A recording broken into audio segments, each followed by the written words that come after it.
Welcome to the Procuretech Podcast, where we aim to excite and inspire you about how technology will shape our profession's future.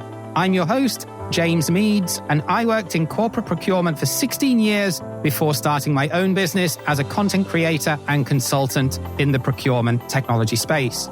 I'm deeply convinced that procurement must become less technocratic and embrace the entrepreneurial spirit and creativity if we're ever going to shake off our image of being a process-obsessed, box-ticking function. You definitely won't find vanilla content on here, and we're not afraid to tackle some controversial topics and tell it like it really is. So if that's your thing, now let's jump right into this week's episode.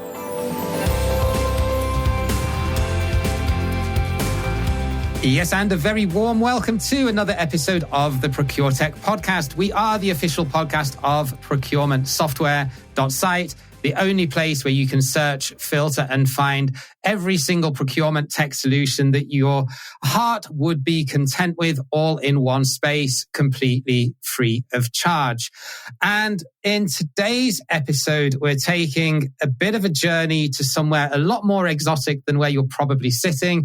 And we're going across to the Middle East and to Saudi Arabia, in fact, to speak to my guest today. And we're going to be having a talk about not only the solution that he is founder and CEO of, but also really to explore some of the challenges and nuances of the procurement technology space in a rapidly developing market that is the Middle East and the Gulf region. So, Iyad Aldalooj, founder and CEO of Penny, very warm welcome. Good to have you here. Good to be here, James. Thanks for having me. I've been a big fan of your show, and it's quite exciting to be here. Thank you. And likewise, it's great to have you on because I spent a bit of time last winter in Dubai and Abu Dhabi, and just to see just the amount of construction and just the pace of development that's happening out there, as indeed is happening in Saudi Arabia. You know, we hear of all of our European footballers now going across to play there.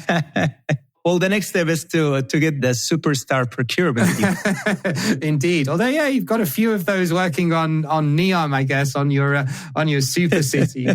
But I guess what I'm trying to say is, I mean, this is clearly a very exciting place to be right now, whether you're a procurement professional or indeed whether you're a solutions provider or a growing business, you know, looking to take advantage of, you know, the rapidly developing market in that part of the world. So I think before we start, just give a very brief background of what Penny is as a software solution and your background and how you got into this space. And then we'll dig in a little bit more to some of the unique aspects and nuances of the Middle East market in general.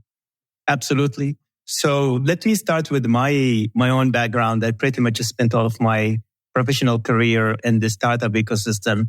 Prior to co-founding Penny, I joined the startup called Careem and joined it when it was only 2 years old in Saudi Arabia. Careem was or still is, but was only the ride-hailing app, which now became a super app.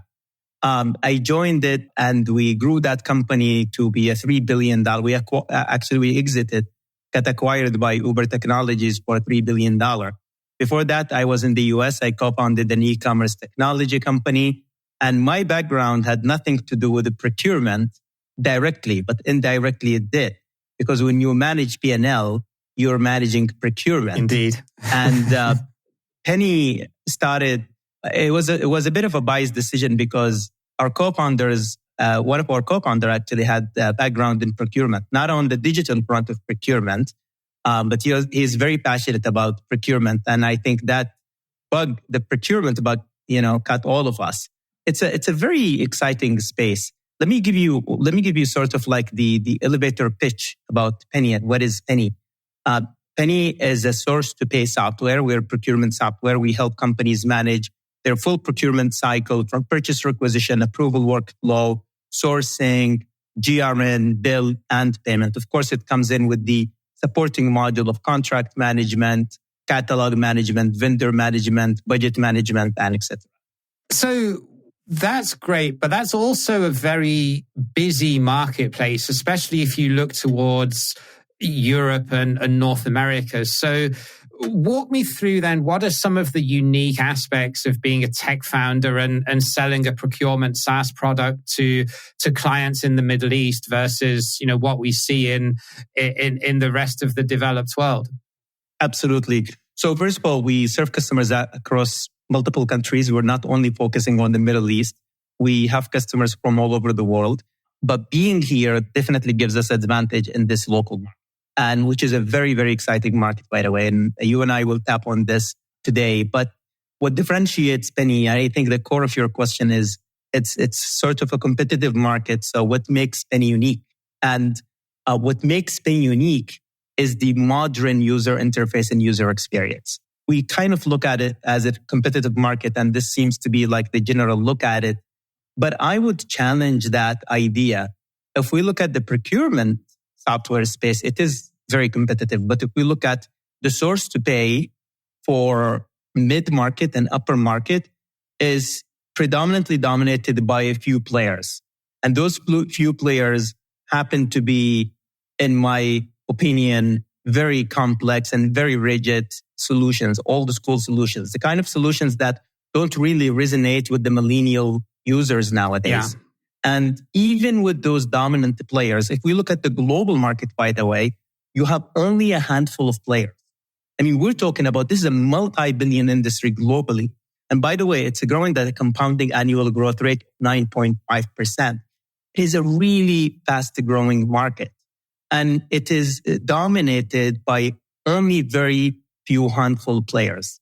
Now, if we look at those players, they're not even capturing the mid-market. Most of them are capturing the upper market. But if we are looking for a complete source to pay solution that is focusing on the mid-market, that's quick to implement, easy to use, this is not a competitive market. So you don't have a lot of offering as it seems to be when we look at the whole market in general. And the way we look at it in Penny is that procurement software should not be complicated. They should not be very expensive, and they should not take a long time to implement. We can have the software up and running in a matter of weeks. And yes, it serves the complex and rigorous processes of mid-market and upper market. We do have customers from upper market, but most of our customers from mid-market. And the way we define mid-market would be any company between $500 million to probably like $5 billion. Got it. I was going to ask you that actually, because everyone's definition is slightly different. So typically then you'd be looking at $500 million up to about $5 billion, which is what you call mid-market to upper market, but not, sort of Fortune 1000 companies. Okay. Yeah. And you touched on a couple of points there that I wanted to just loop back onto. So you said that there are not that many companies out there doing source to pay for the mid-market that have a user-friendly interface. Now, I would agree with that, by the way. I think there is plenty of competition out there, but as you quite rightly said, even if there are 5 or even 10 other companies that are playing in a similar space, if that was fintech or if that was marketing tech, there would be hundreds of them, right? So, yeah, and the other thing is, I mean, I'm sure you've noticed this as well, that a lot of them tend to, apart from like the big, more established legacy players, the newer ones, and I think it's a smart move, but the newer ones tend to focus more either on geography or on industry sector to be able to get a foothold in a certain segment and then to sort of expand from there. I mean, is that what you've done with Penny, either geographically or with industry sector, or have you managed to sort of penetrate multiple geographies and industry sectors pretty much from the beginning? We've certainly considered that. In fact, we did a lot of experimentation on that front. And our conclusion is that our focus should not be geographical and it should not be on an industry level. And our focus should be on a market size. And we found the sweet spot with mid-market. Whether you are in Riyadh or London or Tokyo, if you are a mid-market company, you need procurement. You have complex procurement and you need to digitize procurement. Then Penny would be the right solution for you. And the reason why is because by nature, because we're not providing procurement, we're not doing any procurement services. What we're providing the tool that helps companies digitize their procurement. And that tool by nature is industry agnostic. So it's not in our favor to focus on any industry. With that being said, we do see more reciprocation with industries like contracting industries. And that's only because if you are, let's say, a $5 billion contracting industry versus a $5 billion consulting, a contracting by nature, even though they're the same size, they're buying more stuff. Contracting industry might have like much more complex procurement.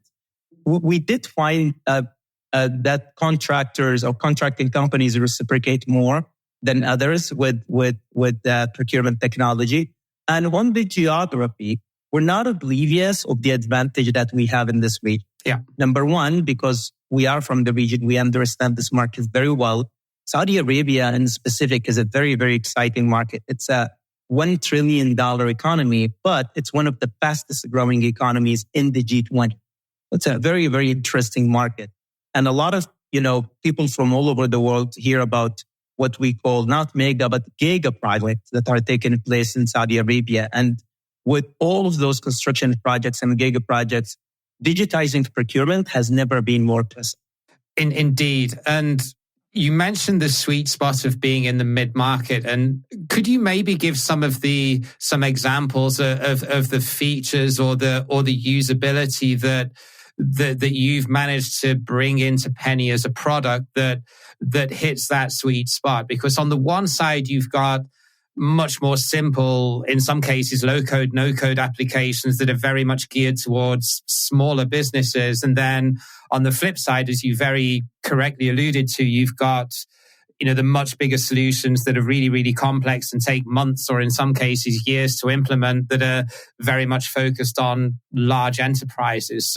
So what have you found are the features that you need to have to attract customers in that market segment? Because implementation and ROI and speed and agility is the one side, but what about actual features?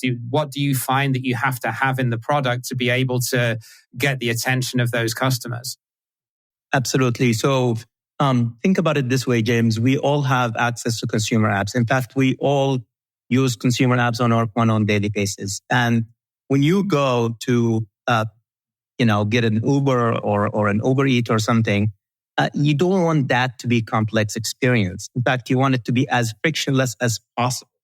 So why is it that when we go to work and we sit on our desk, we are expected to go back to the 90s with enterprise software? Yeah. It's just beyond me. And the way we designed it, we designed it with the end user in mind. You know how many suppliers we have? Thousands of suppliers using Penny from around the world. You know how many suppliers we've trained to use Penny? Zero. Now, you and I know that the biggest competitor in this market, in some markets, has centers to train suppliers on how to use their platform. Now, think about this in the 21st century context. If you look at certain markets, when Saudi Arabia is one of them, where the population pyramid, young people represent the majority of the population. You have a perfect population pyramid. And what that means is that more and more decision makers are millennials. And millennials are tech savvy. But you know what's coming after this? Gen Zs. Gen Zs are not only tech savvy, they're tech native. So there's no way that millennials and the generation after it, at the decision making, they will go to the old school, heavy industrial software. So this is how we connect with mid-market in general. Now, in terms of features, of course, it's a source to pay. And I think your audience are very well versed in procurement. That's why they are your audience. So no reason for me to explain what source to pay is. But in short, let me give you some of the features that helps resonate with mid-market. If I come to you and you are, a $1 trillion company, and I give you a platform and I say, all your suppliers must be on this platform. So you have to invite all the suppliers. You have the power to do so because everyone wants to do business with you because you are a $1 trillion company. But if you go to a mid-market, $1 billion company, and then ask them to invite all of their suppliers, unfortunately, they don't have the power. So in Penny, they don't even have to do that. They don't even have to do that. In fact, their suppliers wouldn't even know about Penny. Let's say before Penny, they were sending RFQs via email. With Penny, they would still receive RFQs via email. Suppliers would quote them via email, and the system would automatically gather, compare, analyze all the offers, negotiate for them, and it creates an analytical track. That's very valuable to and let alone that no training needed. Not even the supplier, not on the supplier side, not on the user side or the buyer side. Yeah, and onboarding suppliers is a headache in some of these more legacy, more established platforms. I completely agree with you. I never actually considered the fact that Saudi and the Middle East in general is such a young workforce, and as a result of that, it's millennials that are making the decision around what technology platforms are being implemented. Whereas in Europe and North America, perhaps it's Gen X or even boomers in some case that are just coming up to retirement. So I didn't actually think of that, but that's certainly one example of how the needs of the user in that region or the decision maker are going to be different from those in more established markets. Are there any more? I mean, the one that I was keen to ask you, I mean, in Europe especially, where I'm based, we tend to look more towards automation of traditional sort of tactical and transactional procurement work as one of our key drivers for digitization. And the reason for that is the labor market in Europe is not particularly flexible. You know, you've all heard, I'm sure everyone's heard that's listening to this that's not from Europe about how strong the unions are in countries like France and Germany and Scandinavia. And that tends to mean that if you're going to have highly skilled salaried employees, then you want them to focus on more strategic value-added work. I mean, it's kind of obvious, I guess, when you think about it. But in the Middle East, you do have a more casual, let's say, lower skilled white collar workforce that you can tap into to do clerical tasks, mainly because of the Middle East region in general has a very open immigration policy. If you have a job, it's relatively easy to get a work visa. So what's driving companies in that region to digitize their procurement operations if access to clerical labor at a competitive rate is not really an issue in that part of the world? I would say 3 words: saving, efficiency, and control. And it's funny, James, because we were just having a workshop a few weeks ago, and we did this exercise in which we looked at all of our customers and all the customers that we almost won but we lost, and we identified who was the advocate in those companies and why. And we put multiple sort of like attributes, and we did the correlation, and we mapped out the attributes to the advocates and the companies in order for us to understand who is our ICP or our ideal customer profile. And the biggest learning was that the number one driver, we thought the number one driver would be saving, but it was governance. Companies mid-market, because those companies are usually companies in a growing economy, in a fastly or rapidly developing economy like Saudi Arabia. These are companies that if they are in mid-market today, they were probably not in mid-market 5 years ago, right? So that rapid growth requires governance. And CEOs and CFOs turned out to be the biggest advocates. We thought it would be procurement directors. Turns out that's procurement director love us, but that's only expected. But the advocates were the CEOs and the CFOs. Because when you digitize your entire procurement processes and activities, you can ensure governance, you can ensure compliance. But the 3 main values that we sort of like summarize them in sort of like major categories were saving, control, and efficiency. That's interesting. And I can see it's almost like rapidly growing startups and why they often grow too quickly to be able to incorporate a governance policy around procurement almost before it's too late. I guess, it does make perfect sense.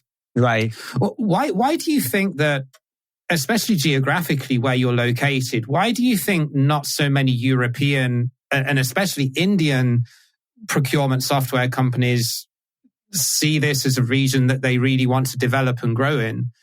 Yeah, they do. They want to. I think this is a very hot market. It's an exciting market. Everybody wants to tap into it. And I don't believe that the global companies are oblivious of the attractiveness of this market. But I think it's also a complex market, a very, very complex market. And I'm not saying this to scare off competition. I might be though, but that's not the intention. It's a very complex market by nature. And the Middle East is, the US market is sort of like the most understood market out there, right? Japan is very different than the US. And you know the traditional American mistake where they look at Europe as one market. And then when they get there, they realize that Bulgaria is completely different than France. France is completely different than Norway, right? And then Europe is now a market, and the Middle East is even more complex. The Middle East is not one market. You have the UAE, you have Saudi, you have the GCC countries with they're very similar to each other in a way, but they're very, very different. So I think there is some sort of an understanding that or a learning curve that those companies must have in order to capture the market here, which is amazing. I love that the fact that we at Penny are facing global competition on a daily basis. This is something that's already happening. But guess what? We're also competing with them in their own countries as well. We won a deal with a very large multi-billion-dollar French company in France that has no operation here. And we competed with the global players. It's fine. Competition is healthy.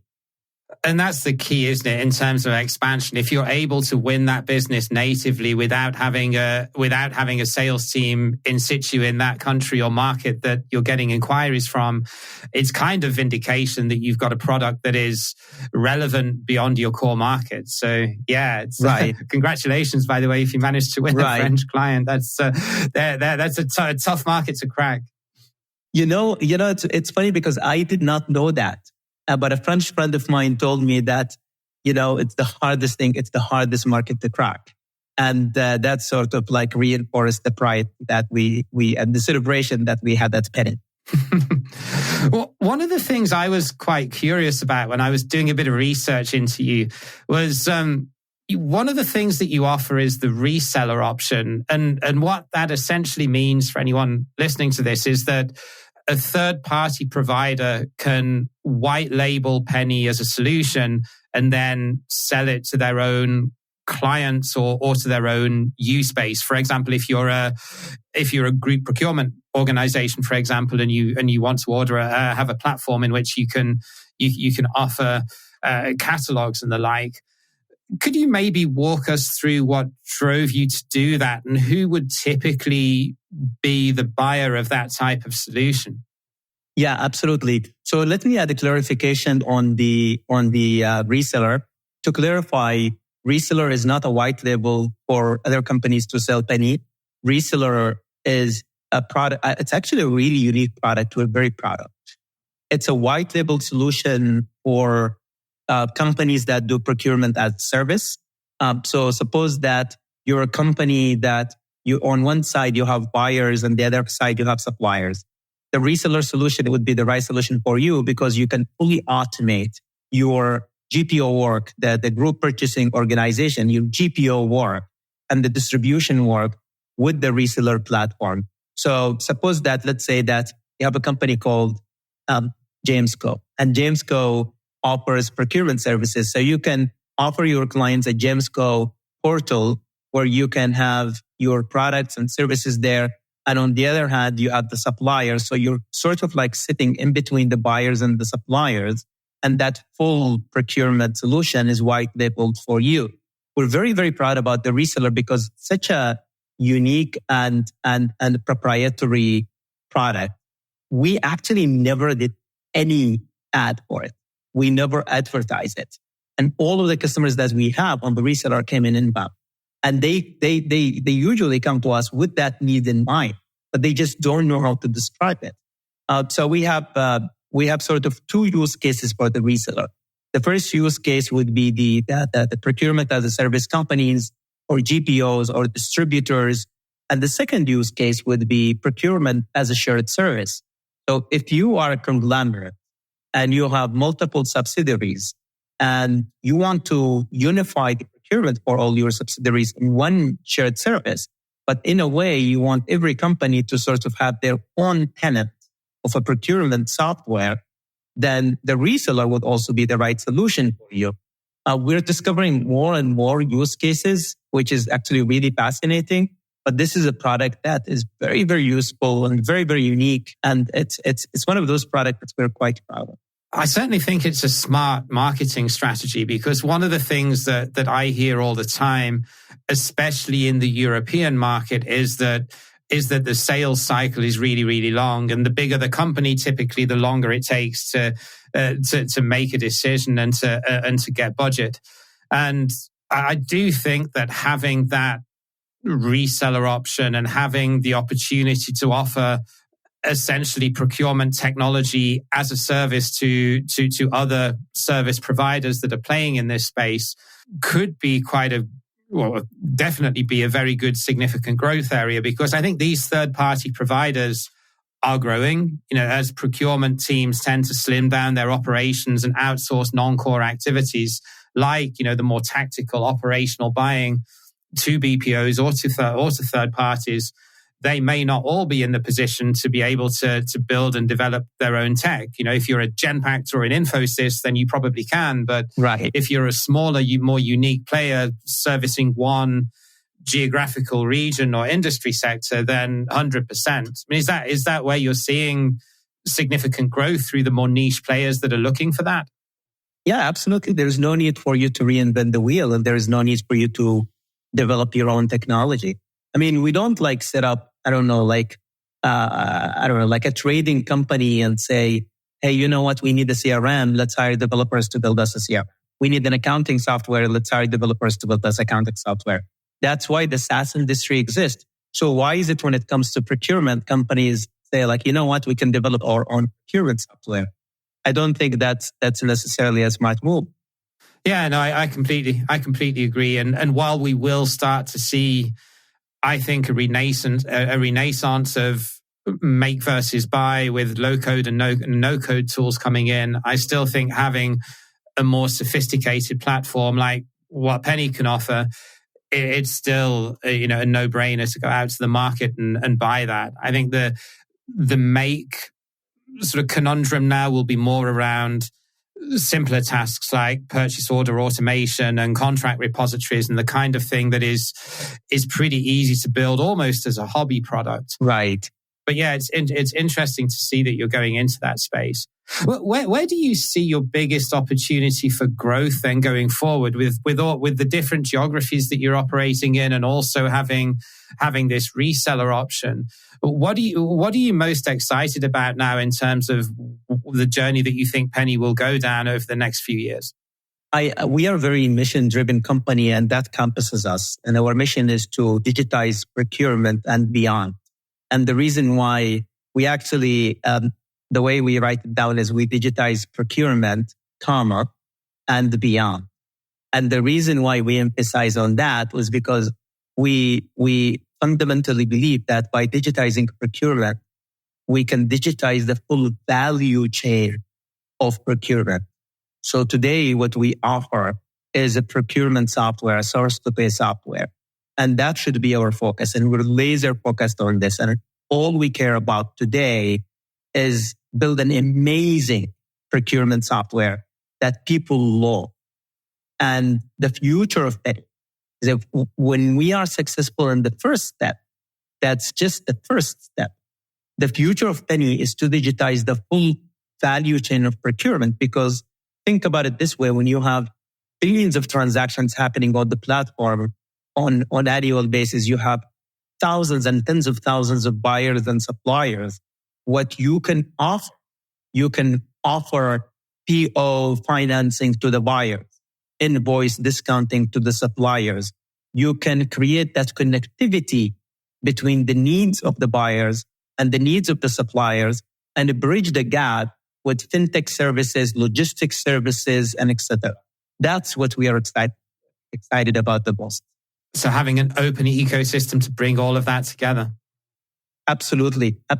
And we have no intention of being the company of everything. Our goal is to be the portal, and we consider Penny the terminal in which we can connect other services and bridge the gap. So if you're a fintech company specializing on providing invoice discounting to suppliers, Penny would be the right portal for you. You have access to thousands of suppliers that you can offer invoice discounting to. We think about Penny as a terminal for B2B transactions, and hence we can digitize beyond the procurement and across the value chain of procurement. I like that. There's a recognition there that you can't be everything to everybody, and there has to be a limitation. Yeah. Oh, no way. That would be a terrible business idea. Yeah, but it's a business idea that enough of them have tried. Indeed. Most of them did not end up very well. Indeed. Unless you are Mr. Bezos, that's probably not a good idea. That very, very, very few succeed in that. So last question, Iyad, I know you're a busy guy and you've got client meetings that you have to run to. So if anyone would like to find out more, where is the best place that we should send them? Certainly. Our website, our name, penny.co, penny.co, or you simply Google Penny Software, you will find us. On the website, you can request a demo and we'll connect you with a digital procurement specialist. If you are only curious, if you are not sure if your company can use a digital procurement or not, or if you're just curious about how can digital procurement help your company maximize saving, control, and efficiency, please get in touch with us and we will connect you with a procurement specialist for free to completely advise you on that front and show you how Penny can be of service to you. Iyad, it's been an absolute pleasure. Thank you very much for coming on the show, and great to learn more about the region and how it's growing, and that Procuretech is starting to get its anchor in the business ecosystem there. I look forward to one day welcoming you here in Riyadh. And that was Iyad, ladies and gentlemen, from Penny. So yeah, Source to Pay has an exciting future, whichever market you're in and whichever industry sector or size of business. Just a quick one before we sign off. Thank you very much for listening to the show. There are a lot of procurement podcasts out there, so we're very glad that you've chosen us to listen to today. But just a quick request that if you like what you hear, then please subscribe to us on Apple Podcasts and tell anyone in your network what we do, and we would love to help them find their digital procurement solution or inspire them on their digital transformation journey. Until next time, take care wherever you are in the world, and bye for now.